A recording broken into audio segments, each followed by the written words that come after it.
साईं अर्ज़ु इहो आहे त असां पंहिंजे रोज़ीअ ते अचूं पिया, दुकान ते अचूं पिया, 8:30 ते असां निकितासीं। मुंहिंजो पुटु अमजद, रशद ऐं मां। जंहिंमहिल असां पंहिंजे घर खां निकितासीं त खलील अहमद ऐं पंहिंजो अली अहमद अब्दुल्ला खलील जो पुटु आहे उर्फ़ बबलू, हे दर में लिकिया बीठा। जीअं असां क्रॉस कयोसीं तीअं पोयूं असांखे लठियूं हयूं अथऊं।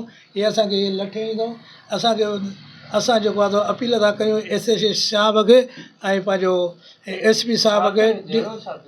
साईं जहिड़ो कुझु बि कोन्हे, जहिड़ो जेको त दुकान ते हो दुकान असां लिखी ॾिना आहिनि, चोथों हिसो लिखी ॾिनो आहे। चोथे हिसे जी सही बि करण लाइ असां तयारु आहियूं।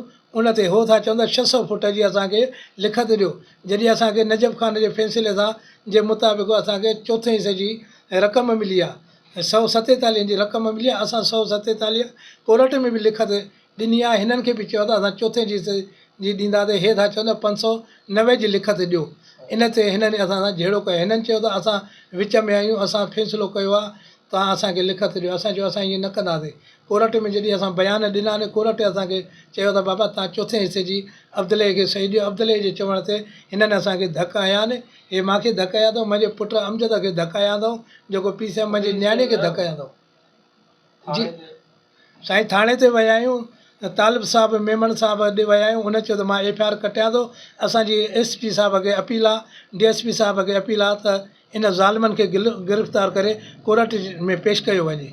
असां सां हक़ु कयो वञे। नाजाइज़ी आहे, बार बार असां सां नाजाइज़ियूं थियूं थियनि। अॻु में बि केतिरियूं नाजाइज़ियूं थियूं आहिनि, को बि अमल न थियो आहे। हाणे ख़ुदा कारण असांजो अमल कयो वञे। जे नथो कयो वञे त पोइ जवाबदार जेके आहिनि त पंहिंजो पाण हिसाबु ॾींदा।